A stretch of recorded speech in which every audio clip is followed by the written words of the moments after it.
asking for help is a true superpower.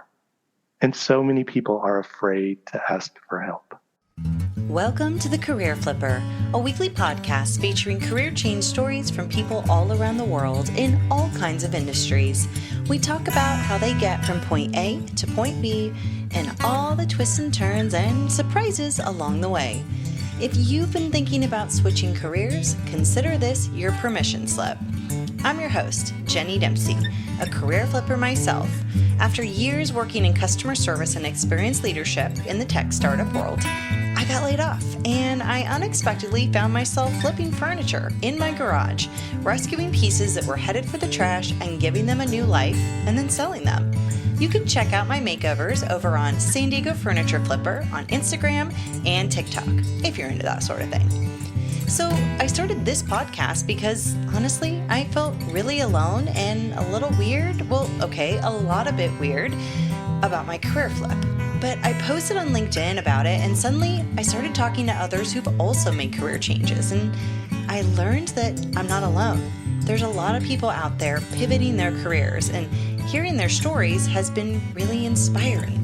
It made me realize that it's never too late to switch lanes, and every conversation I've had teaches me something new.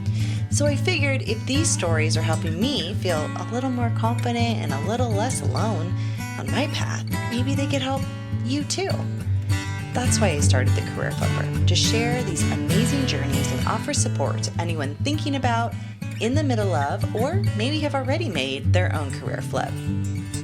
Okay, question for you. Have you ever felt like your work and your identity are all tangled up? Today, we're chatting with Ricky Padgett from Burlington, Vermont. He's a certified executive and leadership coach, and he's been there. In this episode, Ricky shares his career flip story, from being a CFO in corporate to still doing CPA work while coaching others to navigate their own big career changes. He talks about how staying true to your values is key when making those big decisions. Plus, he highlights the power of asking for help when you're going through change. Spoiler alert, you don't have to figure it out all alone. Ricky also opens up about the challenge of separating who you are from what you do, and why it's so important to give yourself permission to redefine what success looks like for you. Let's get into the episode now. It's a pleasure to be here with you. It's great to see you. It's great to see you too. You know, just for everyone listening, I want them to know that we met because at my former company, they offered a career coaching kind of bundle where you could take advantage of this. And I remember not many people at the company took advantage of it. And I was like, yes, I'm in. And I got matched with you.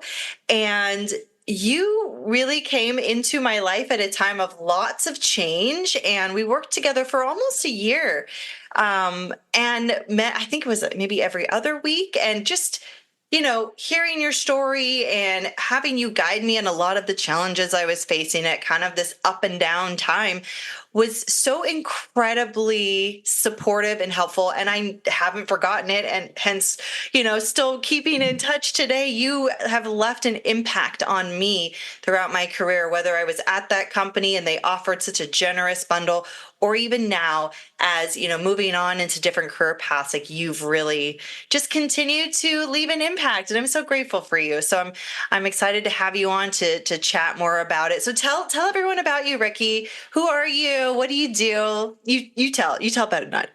So, so thank you for that. That means a lot to me. My name is Ricky Padgett.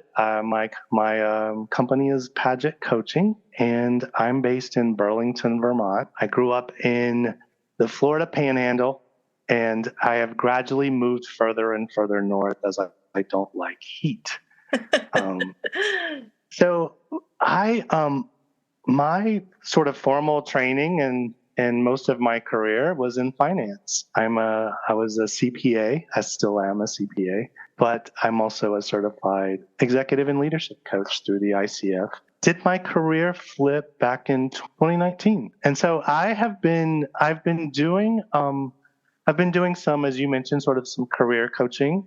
I've also done some leadership coaching and executive coaching.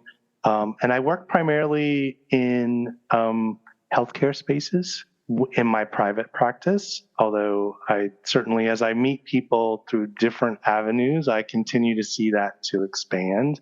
But my finance career was pretty much exclusively in healthcare finance. And one of the things that I noticed as I was, after about 30 years in a variety of different roles, I just started feeling like I wasn't really where I was supposed to be.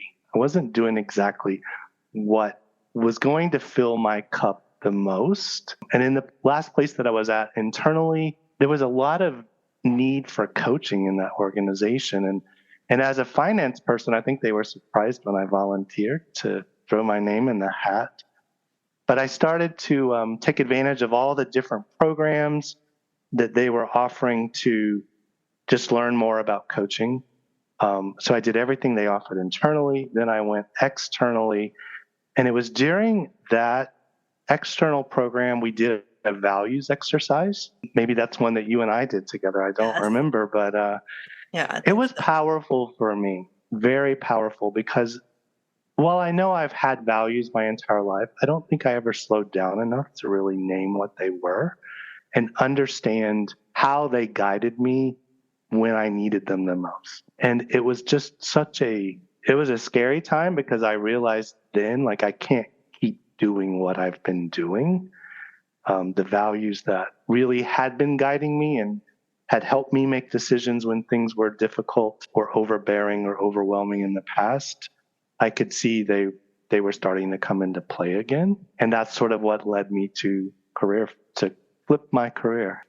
Speaking of those values, I actually, our listeners can't see this, but I have a Post-it note that has been on my computer monitor, rewritten multiple times just because things fade and all that stuff, but of the values that we worked on together. So yes, we definitely did that exercise.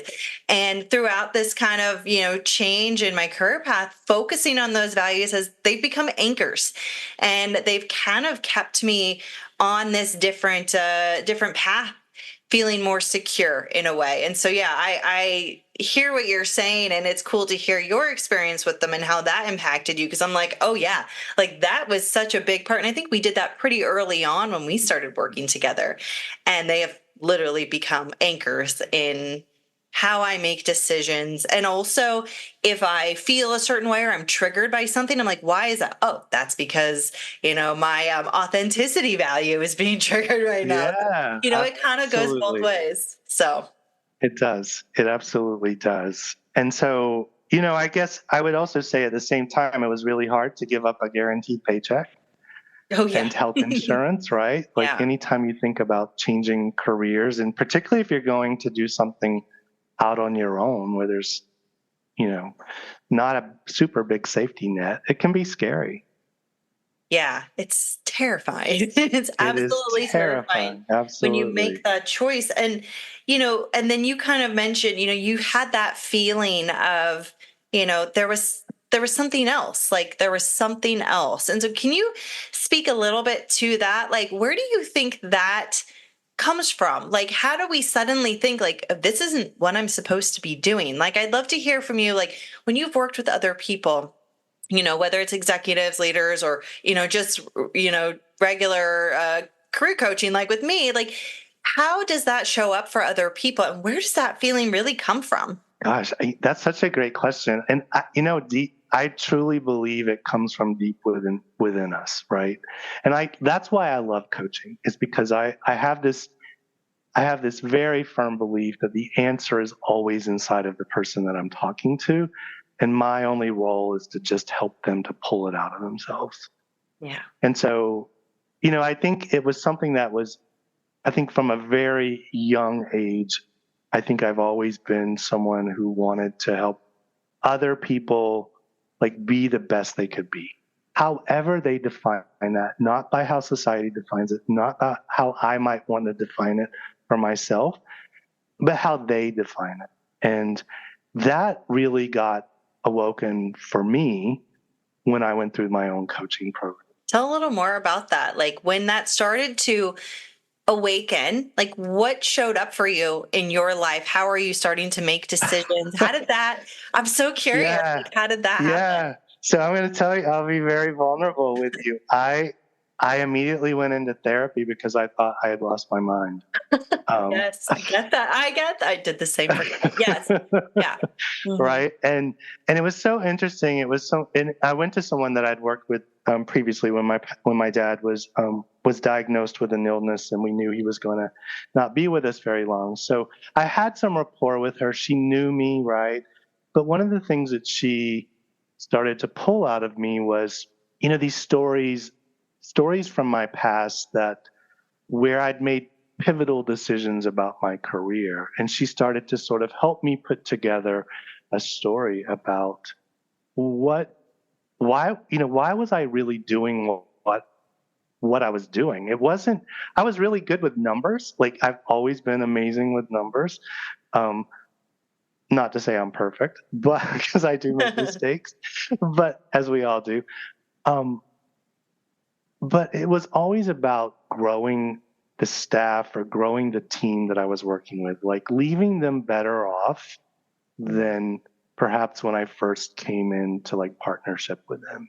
Mm-hmm. And so it slowly helped me to sort of understand that we did this exercise called a noble purpose, and it was just the most amazing exercise. And that's what helped me to come up with my purpose is to help people become their best self by their definition on their timeline, and just sort of be the person who's holding space for that work to happen. And it sounds like by you doing that amazing work, it has also given you permission to hold space for what you want to do and how you were able to do better and to become what you wanted in order to let others do it. That's kind of what I was hearing. Absolutely. Yes, absolutely. And I would tie that back to my values. So it's allowed me to work in a way that my values are now very much aligned. And when I notice that maybe I'm either being offered a piece of work or I'm in the middle of some work, and I notice that there's some value misalignment coming into play, I feel like I'm much, much more prepared to deal with that. Sometimes it may be saying no to a piece of work because it doesn't align with my values. Yeah. Other times it's learning to hold my value, but continue the work in partnership with the organization or the team or the leader. To make sure they get the value they're looking for from the services. Yeah. And can you talk a little bit more to the values? Like to do that assignment, I remember you sent me a list. There was a list of words. I'm sure anyone can Google, and I'm sure you have a really great resource. I can't remember it off the top of my head, but there's a list. So the types of values are, very descriptive. Like, for example, mine: connection, creativity, authenticity, purpose, consistency, things like that. And so yes. For anyone listening who's trying to figure out their values, I think we also have separate values of family, relationship. There's those as well, but these are just about I guess, can you describe a little bit more about what these values are? Sure. I would say they are guiding, to me, they are the guiding principles that we hold inside of ourselves that help us make decisions day to day without sometimes even being cognizant that we're holding them.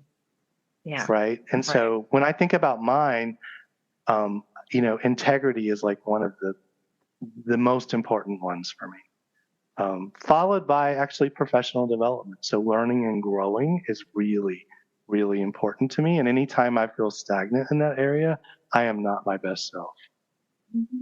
Yeah. Yeah.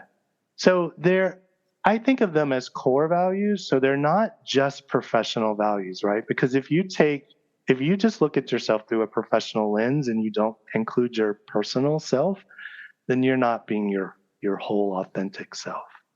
And so sometimes I will supplement if someone's really struggling with something just from a work perspective. I may supplement them with some just professional type values, but most of the values that I provide to people are more holistic in nature. So they cover the whole person, all aspects. And it's up to them to decide which ones they think carry the most weight for them. That's such an important reminder too, because even when we show up at work, we're still ourselves. Like we're still our whole selves. I used to think, and I honestly, I think we worked on this a lot together, that work was my worth.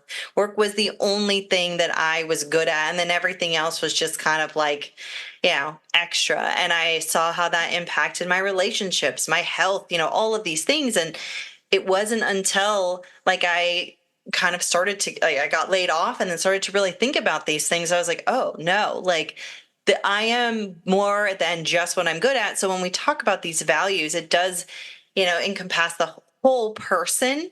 It's everything, because we are still Absolutely. ourselves when we show up at work, and there's so much more to. Absolutely. Yeah. So you were in finance, you're good with numbers, and you felt that you weren't doing the what you wanted to do, and you had these opportunities to learn and grow and develop your own skills while also helping others, and then you took this leap. Like, can you talk a little bit about that point when you're like, I'm going to do this? Because we were just talking about the money thing and how scary that can be. But when it's tied to our values and tied to these things that you've kind of already been working on or working toward, it's almost like a calculated risk at some point. Like, can you talk a little bit about more when you like leaped into the deep end? Like, what was that like? Yeah, it was super scary. It was also, I think it took a lot of courage. I think that's probably the word that people shared with me the most, that I started to like hold on to, particularly now that I'm at the 5-year mark. So, and I'm feeling, like I've accomplished what I've wanted to do, but definitely scary. From the coaching program, we had something that we called like an accountability partner. I maintained my relationship with her well after the program, and I remember she would push me so hard, and she would challenge me, and she would say, like, Ricky, repeat after me, I can leave my job and I will be okay. It took some support from a lot of different areas, both family, friends, and eventually even coworkers. As I started to sort of share what my dream was, there was a lot of support. So, and I would say, like, one of the things I learned that I've really held on to is like, and I use this a lot now in my coaching work, is like asking for help is a true superpower. And so many people are afraid to ask for help, right? Yeah, and right. I'm not great at marketing. I knew that was going to be something I just wasn't good at, but I asked for help and said, where do you think I could, where do you think, what would get the biggest bang for my buck? That's not my specialty. So I had to ask for help. Yeah. Oh my gosh. Why is asking for help so hard? I feel that same way too. Especially, I worked in customer service for 18 years, and all I did was help other people who were asking, obviously questions about a product. But even then, sometimes people are still like, there's an ego attached, and there's, fear, like, oh, I'm not going to get help anyways. I'm going to have to wait in a queue, like, even just for things like that. But when it comes to our own selves and things we need help with, even just asking, can you open this jar? Sometimes we don't do it. Like, No, I mean, the scope of it, it's so interesting what happens when you do start to ask, and how people are like, one, willing to help. Two, they feel better about themselves when they can help. And three, you're more likely to help others because you got some help, and it's kind of like this full cycle.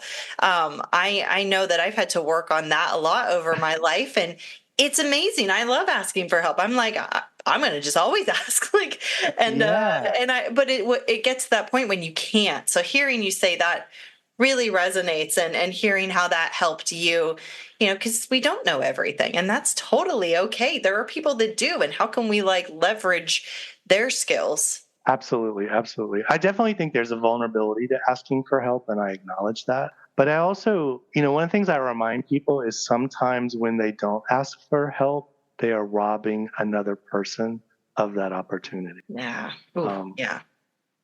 Right.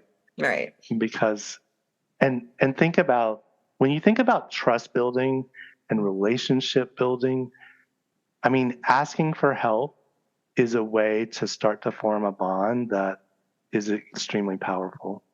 Yeah. It's very true. It's very true. You do reach a level of vulnerability when asking for help, especially about these personal decisions that we're making, whether it's career or other things in our lives.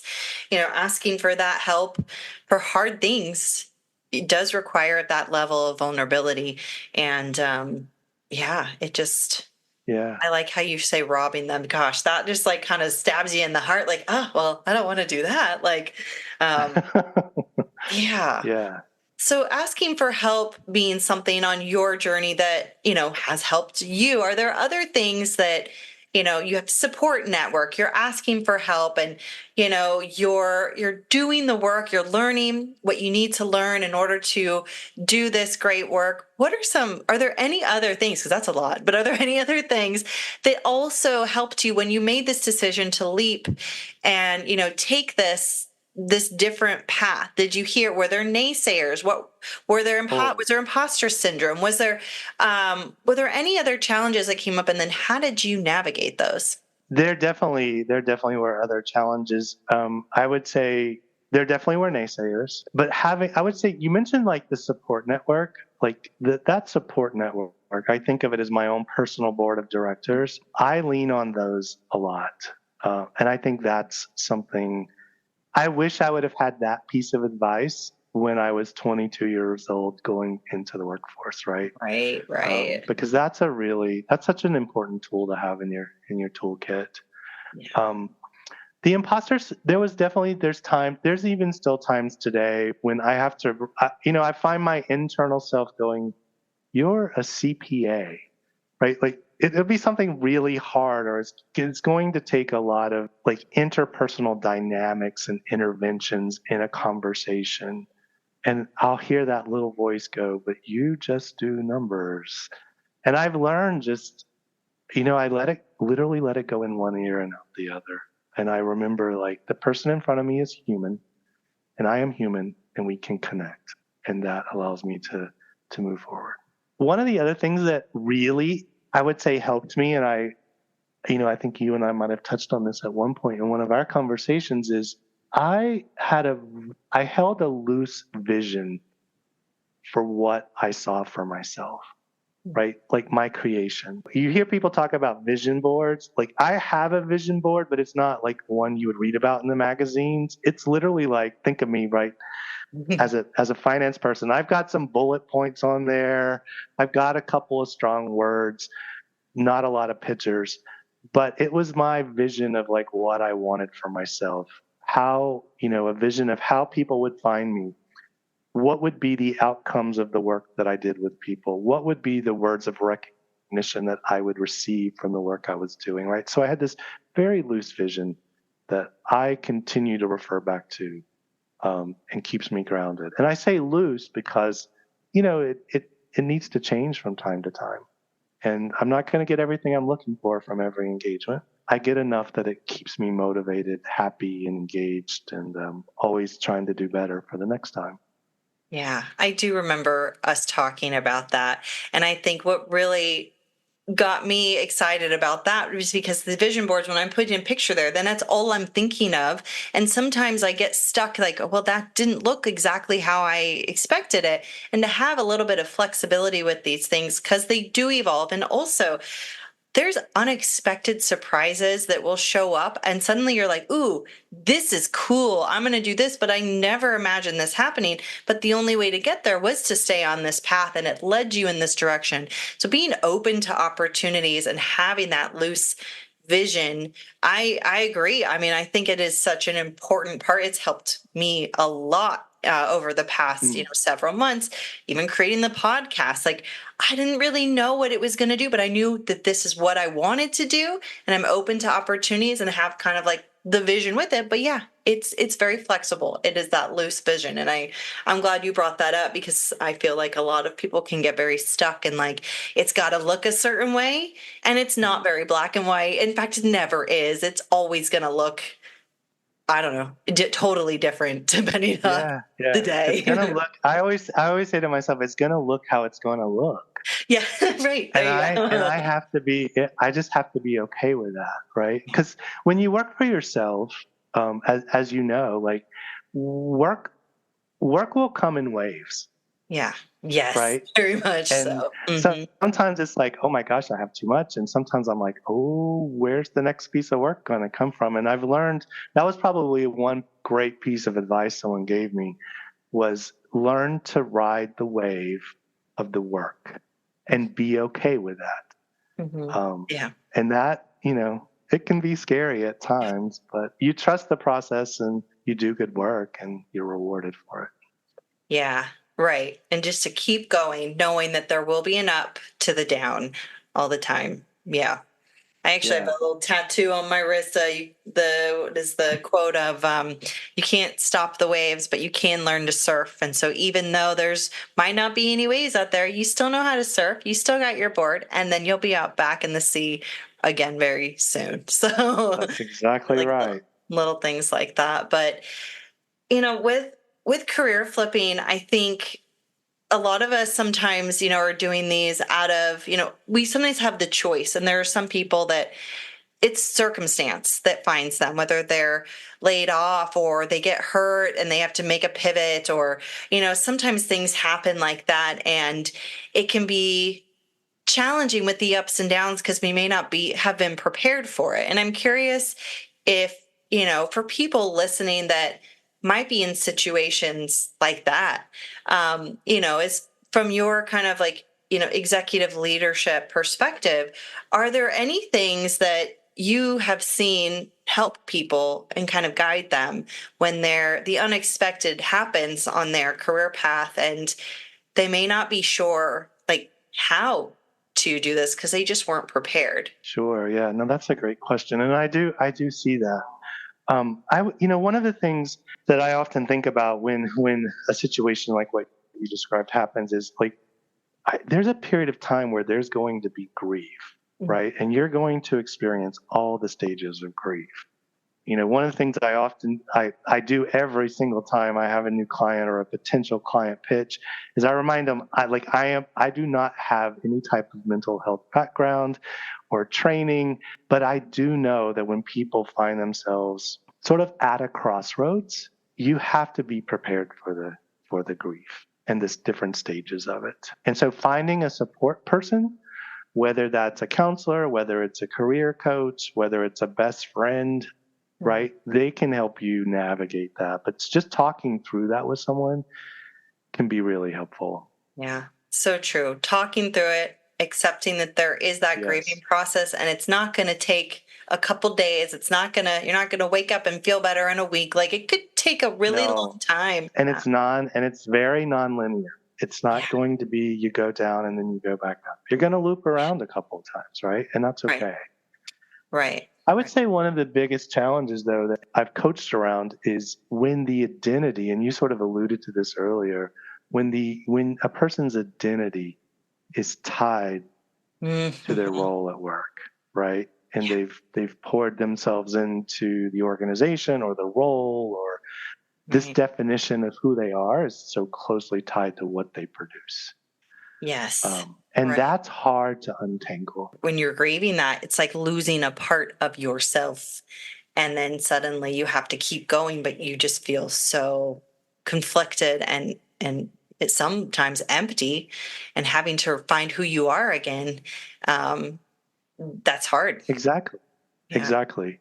When I mentioned earlier in the conversation that I had finished the coaching program and knew like I needed to do something different and sought out, some professional counseling. One of the things that I had struggled with initially was the whole identity, right? Of this is who I am. This is what I've worked for all my life, right? I've been a CFO. I've been a chief operating officer. How do I let go of that, right? And it was through some work. I think she gave me the Myers-Briggs, if I remember correctly. She asked me if I'd ever taken it. And I was like, I think I did, like back in my 20s, but I don't remember much about it. And she gave it to me and then gave me a bunch of literature. And all of a sudden I started to see my preferences, right, in a new light. And I started to say, not to put myself in a box, which, sometimes with assessments that can happen, but to say, oh, like these are the qualities that make good coaches, that make good counselors, that make good development people, right? It allowed me to give myself some permission to redefine my version of me. Right there. Permission, the permission to do it. And that others are doing this as well, and that it's completely okay. Yeah. Yeah. As we're talking, I think that was probably the theme of some of the things we've talked about today, but also as I think back, I think all of the support pieces and people that I had around me, each of them were serving a role to help me give myself permission. I think that's something really important to pay attention to when we're thinking about changing careers, doing something brand new. It's going to take a lot of permission on a lot of different levels. And we don't always have to have everyone signing off. I think that's the thing. It's also like you mentioned, the naysay, there's going to be people who are like, yeah, no, I'm not buying that you're doing this or whatever it is. But still being able to be like, no, these other things give me that permission. And that's right. That's what I'm going to follow. And yeah. It's our own permission that's most important. Right. Yeah, that's true. That's true. Right? Yeah. Right. Yeah. I take back what I said. It is all about it's a semi-retired people pleaser. I get caught up in that. And but yeah, you're I absolutely right. Agree. I understand that. I definitely understand that. We've covered a lot today, Ricky. I feel like there's just the themes of the things that you've brought up, from your journey, from the journeys that you have supported others in, me is included.